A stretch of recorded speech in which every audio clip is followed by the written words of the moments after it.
Hola, yo soy Alex y este es el primer video de este nuevo canal, Ciencia de Datos para Todos.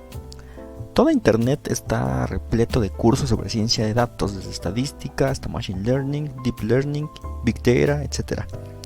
Pero cuando empecé a estudiar estos temas a través de cursos en video me di cuenta de que la mayoría solo cubrían aspectos básicos. Y en cuanto al material de nivel intermedio y avanzado, solo está disponible en libros especializados, algunos artículos científicos y en cursos de paga, pues de alto o mediano precio. Fue por eso que inicié este proyecto con la única finalidad de compartir todo lo que he aprendido a lo largo de estos años en los que me adentré en este maravilloso mundo de la ciencia de datos, que dejó de ser el futuro para convertirse en el presente. Esta serie de videos requerirá cierto nivel de conocimientos matemáticos y de programación previos. Aún así, me he propuesto como desafío ser lo suficientemente elocuente, conciso y sistemático como para que incluso aquellos que sean principiantes en estos temas obtengan información que puedan entender y que les pueda resultar útil. Así que vamos allá. Vamos a comenzar estudiando la regresión lineal. Muchos preguntarán, ¿qué? ¿Regresión lineal otra vez? Sí, porque es un modelo que muchos aprendemos desde el primer trimestre o semestre de nuestras carreras científicas, sea física, matemáticas o cualquier ingeniería, es muy común. Este modelo podría parecer trivial para muchos, sin embargo, conocer los principios de funcionamiento de la regresión lineal creará una base sólida para entender modelos estadísticos y de machine learning más avanzados. Primero, será necesario dar una revisión teórica rápida para después pasar a la implementación en Python. A continuación hablaremos sobre los supuestos de la regresión lineal. Estos ya los pueden ver en su pantalla, pero vamos a verlos de manera particular, cada uno de ellos. Iniciamos con el primer supuesto, y es que la variable dependiente debe ser una combinación lineal de variables independientes. Y esto no es más que, pues como pueden ver en esta expresión matemática de arriba, y debe ser una combinación lineal de x variables. Ahora, ¿cómo diagnosticamos este primer supuesto?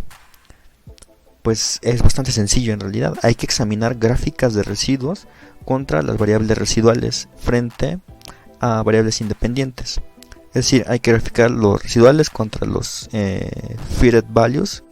Y lo primero que hay que recordar, pues es que son estos valores residuales. Pues no son más que una diferencia entre los valores iésimos observados, o lo que los físicos conocemos como los puntos experimentales, aquellos que nosotros medimos de la realidad, que extraemos de la realidad, y se le restan los valores iésimos predichos de la variable. Así pueden ver en el gráfico de muestra que está a la izquierda, pues tenemos una primera imagen en donde se aplicó regresión lineal y los errores pues parecieran como tener un patrón en lugar de ser puro ruido. Incluso se puede dibujar una línea, una función polinómica de tendencia respecto a estos puntos. Y lo único que nos diría esta parte pues es que no existe linealidad, no hay linealidad presente. Ahora, ¿cómo arreglamos este problema? Pues lo que hay que hacer es aumentar la potencia del valor del polinomio con el cual estamos ajustando, es decir, con esta expresión. Entonces, si hacemos eso, ahora los errores simplemente se ven como ruido usual. Los puntos se ven más dispersos, ¿ven? Entonces aquí ya no hay un patrón, ya no existe un patrón presente y no se puede observar. Y entonces hemos arreglado el problema. Esta implementación ya quedará mejor entendida cuando lo hagamos en código, en Python. Como segundo punto, tenemos que no debe haber autocorrelación en términos de error. Esto nos lleva a que la presencia de correlación en términos de error puede perjudicar la precisión del modelo. ¿Y cómo diagnosticamos si existe o no autocorrelación en nuestro modelo? Pues gracias a Durbin-Watson lo podemos hacer. Con la D de Durbin-Watson podemos probar la hipótesis nula de que los residuos no están correlacionados linealmente. Además, sería pertinente recordar que los residuos indican cuál es la parte de Y o como en algunos libros, en la literatura se le puede conocer a esa y como la variable de respuesta. Entonces los residuos indican cuál es la parte de y que no está explicada por el modelo que se estima. Es importante recordar además que hay tres tipos de valores que podemos tener en los residuos. Pueden ser nulos, positivos o negativos. Si son nulos, recuerden que entonces no existe ningún error en la estimación, ya que los valores observados coinciden con los valores estimados y por lo tanto la diferencia de estos tendría que ser necesariamente cero. En caso de que fuera positivo, entonces el valor observado de y es mayor que el valor estimado, lo que implicaría una infraestimación de la variable y. Y por el contrario, si el residuo es negativo, entonces el valor observado de y es menor que su valor estimado y por lo tanto estaríamos sobreestimando la variable y. Ahora, se puede mostrar la equivalencia entre la D de Durbin-Watson y la forma en función de lo que se conoce como coeficiente de autocorrelación muestral de primer orden para los residuos, que es la ρ que aparece aquí, esta letra ρ. Entonces tenemos la D de Durbin-Watson en términos de una suma que involucra los valores residuales en caso de que fueran series de tiempo, serían el tiempo t y el tiempo t-1, entonces aquí es como más general, ¿no? Para el residuo iésimo y el iésimo menos 1, se puede aproximar como 2 multiplicado por 1 menos el coeficiente de correlación ρ. En la descripción del video les dejaré una demostración de este hecho y otras particularidades de la prueba de Durbin-Watson, disponible en un link público. Nosotros, mediante ciertos casos extremos, podemos ver cómo es el comportamiento de este estadístico. Entonces, si nosotros le damos valores de menos 1, 0 y 1 a ρ, podemos obtener diferentes valores de D, aproximados, 4, 2 y 0. Y respectivamente cada uno de ellos nos va a decir, en el caso de 4 que existe autocorrelación negativa, en el caso de que sea aproximadamente 2, la D de Durbin-Watson, no va a existir autocorrelación serial, y en el caso de que la D sea aproximadamente 0, existe una autocorrelación positiva. Ahora, es importante, y aquí debería poner un signo de admiración gigante aquí en la pantalla, porque esta es una primera aproximación. Existe una forma más sofisticada de ver estos intervalos, en los que podemos determinar si hay o no hay autocorrelación. Pero esta yo creo que será más pertinente que la discutamos en la implementación que haremos en Python, en el siguiente video. Como tercer punto tenemos que los errores deben tener media cero y estar normalmente distribuidos. Esto significa que los errores deben tener una media cero para que el modelo cree una estimación insesgada. Trazar los errores mostrará la distribución de los errores. Además, considerando que si los términos de error no se distribuyen normalmente, esto implica que los intervalos de confianza se volverán demasiado amplios o estrechos, lo que podría conducir a la dificultad de estimar coeficientes basados en la minimización de mínimos cuadrados. Antes de proseguir, es necesario recordar qué es un cuantil. Este es aquel punto en el que se divide la función de distribución de una variable aleatoria en intervalos regulares. Sabiendo esto, entonces ya podemos pasar a saber cómo diagnosticar esta parte de que los errores deben tener media cero y deben estar normalmente distribuidos. ¿Cómo lo hacemos? Pues hay que analizar una gráfica cuantil-cuantil. Al observar el gráfico cuantil-cuantil en la parte izquierda, en el gráfico izquierdo, es evidente que el primer gráfico muestra que los errores se distribuyen normalmente. ¿Por qué? Pues porque vemos que los residuos no parecen desviarse mucho en comparación con la línea en forma de diagonal de tendencia. Entonces aquí se puede ver una línea muy difuminada, pero una línea punteada en la que prácticamente todos los puntos se enciman sobre esa línea de tendencia. Mientras que en el gráfico de la derecha es claramente mostrado que los errores no se distribuyen normalmente.